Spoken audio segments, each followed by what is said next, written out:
the solo was born. It was finished, and everybody seemed really happy. So I get, thanks, Vin. It was really good. I think we really had a great track, and everybody's really happy. And good luck. I said, aw, really? Really? You sure? Yeah. Good luck. Eric will take you to the airport. So I said, well, thanks a lot. All my best. And, this was like the greatest experience of my life. Did you remember in this the way I told it yesterday? What I remember is the phone call that you got. The phone call. And got everybody choked up. Well, the phone call was Eric took me to the airport to go home. And I said, well, thanks a lot, Eric. This was like such a great time, and I'll never forget it. So I'm walking on the airport. I'm walking onto the plane to board the plane, and I just look back. I remember I see him. He goes, Vinnie, don't get on the plane. I'm like, what? Come on back. So I come back, and the way I remember it was, he says, Gene wants to talk to you. So Gene says to me, listen, we want you to stick around here. We want to have we want to play live. We want you to play in the rehearsal studio with us and see how it goes. And I said, really? He says, yeah, we'll put you up for a couple days and let's rehearse at SIR. And I said, oh, wow. Okay, great, wow.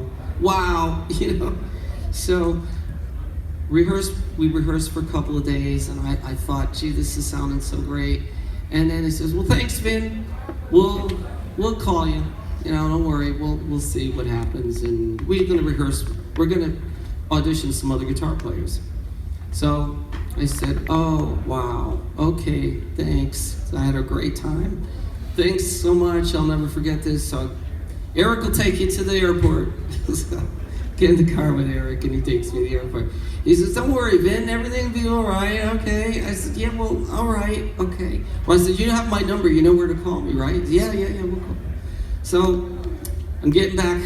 I go back to Los Angeles and go back to my apartment. Now I'm there. Now I'm really, I don't know what to think. So most of me had thought, God, I wrote these songs. We got the magic, But then Gene says I'm too short and it's not going to work. So then we rehearse.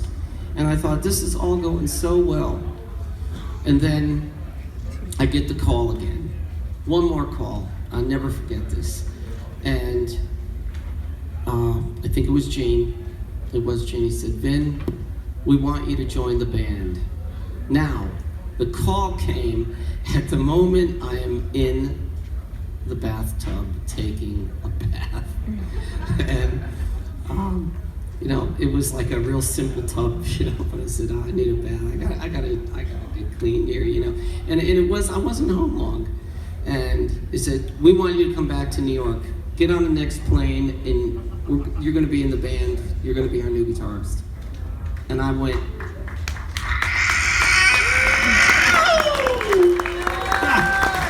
so that was it.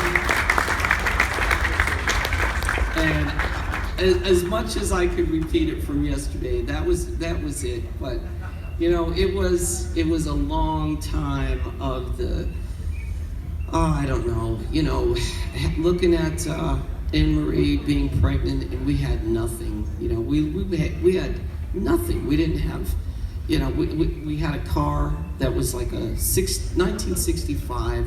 I'll never forget this. It was a Dodge Dart, and there was no floor in the car, and we had no way to think that there was a dream that could be, that would find me. But with all of the pieces, God must have wanted it to work. Otherwise, it never would have. But it was just one of these gifts of life that brought me to you. So we made great music, and our band became so great.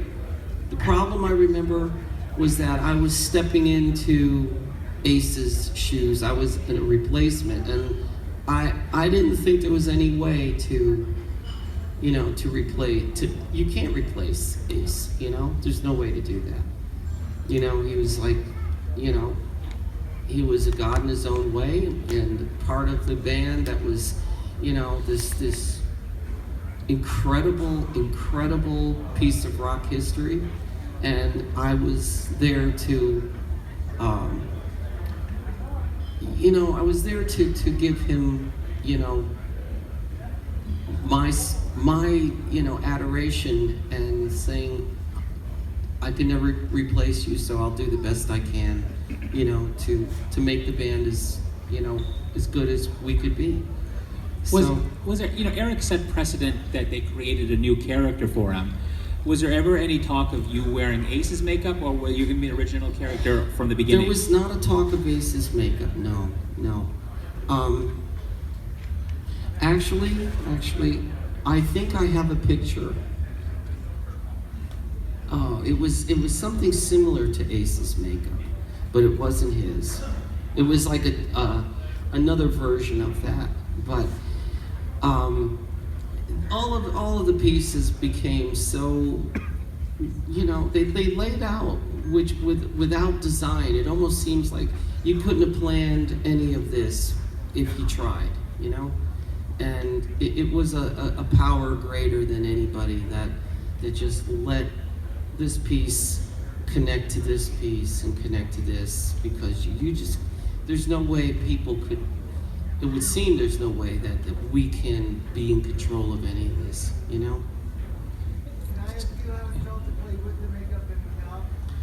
Was it a big difference for you or not? It was a big difference. It really was. He asked if there was a difference between playing with the makeup and without. It was a big difference for the reason that the days with the makeup were, now try to realize it from the eyes of Gene and Paul, and they taught me so much. I was inexperienced. I was young. I didn't know what I was doing. I was just a guitar player. I had songs in me, and I had the vision, the dream. But they taught me how to perform. They taught me, to have, a worldliness that I didn't have, and when you don't have anything, I grew up in a poor family, and we did our best, like everybody, and we struggled, and these were people that I idolized. So to try to be there, I know I'm going off subject, but it's all part of it, and what they taught me was how to be part of their world when I was only, my world was really small, and what did I know? I didn't know any better. I wanted to know better, but they helped me. They molded me, In the early days with the makeup, Gene and I always shared a car, a limo after the show, and he'd always tell me, well, don't do this. You look stupid doing this. Oh, that thing you did was pretty good. But he would always say, it was hard to hear. It was so hard because, you want to please. I wanted so much to please them, and for me that was everything, to please them, to make them feel like I'm worthy of this, and I want you to be proud of me. I want you to want me, and a lot of this was my insecurity because I never felt that they wanted me, I know Paul didn't want me, but I think Gene saw the potential, and I think Paul would say, I don't know why we got this guy, and I would think, well, I'm here, but I think you're wrong. I think there's a new page, there's a new chapter that's going to happen for this band. I don't know how or why, but I don't think this was the wrong thing to happen. I think this was going to work. but I didn't know at the time. So Gene would always say, I don't think you need to do this. This doesn't work. No, everything you do, you look stupid. Don't do this. You look good here. You don't look good here. What you're playing here, don't do it. You know. So Now, why do you say Paul didn't want you there? let me tell you something about Paul. No, I really want you to hear this, because yesterday I said, "Mean Mr. Mustard," and as soon as I said that, it was all over the internet. And I thought, because I did a show with Eddie Trump. We did an interview. He said, "Tell me about Paul," and I said, "Mean Mr. Mustard." Yeah. But that's a Beatles song. I don't know who knows that, who doesn't know that. So what I can tell you about Paul is this: it's really, really something that's my only I would know. But people that are that gifted have, like all of us, we have our personalities, you know. We have our what it is that makes us who we are. And when we knew each other then, you know, there was no way I could be in his world, you know. And so for the things that were my shortcomings, Paul's very perceptive, you know.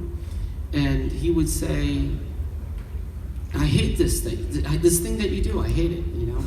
And I wouldn't see it through his eyes until I got older. But he's really a really extremely kind soul, and he's a great singer. He's the ultimate perfectionist, professional. He's the ultimate frontman.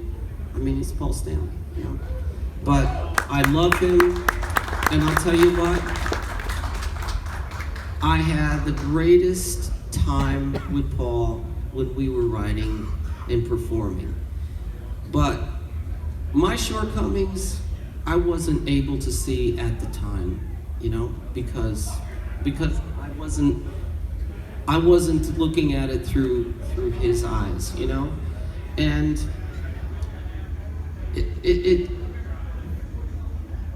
the idea of what I said was it was a part of my love for him. But this is, you know, he has this way of looking at people's, you know, rightfully so, but he has a way of zeroing in on my problems, you know, what he finds like doesn't sit right with him. And that's fine, because you live, you learn, and you grow, you know. And then when I look back at the things I did, I go, God, what a jerk, you know. When I look back at some of the things I've said, I go, I wish I would say that. So seeing it from his eyes, you know, although some of the things he said is hurtful to me, if he was right, then that's the way it is, you know. And I'm not saying this to, you know, to cop out on anything, but when you grow, when this journey is over, you've got to say to yourself, did you learn anything, you know? Were you better for it, or were you not? If you don't learn, then you never get better as a person.